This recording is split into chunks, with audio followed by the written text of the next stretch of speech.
Something that I found very interesting at the beginning of the podcast was how I think it was somebody that was getting interviewed said while you're burying your body that you have killed, you're going to find somebody else's.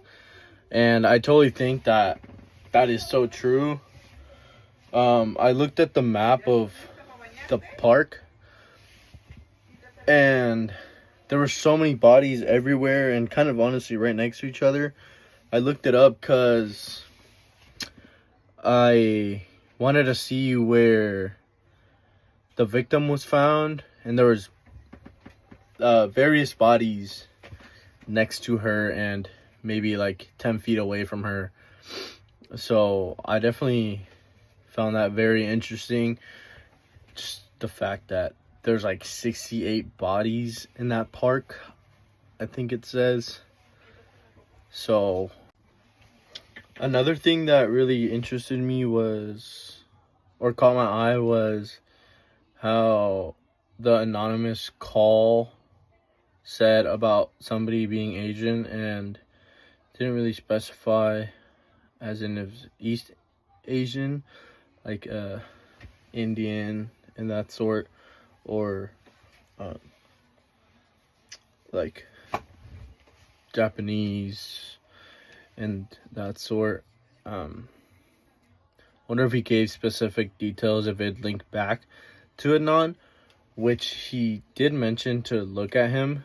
So I wonder if there was something weird going on between the anonymous caller and Adnan for him to snitch him out, or if this anonymous caller truly knew something, which he probably did, honestly, and just wanted to make it seem like he had no clue, but he knew who did it, in a way, if that makes sense.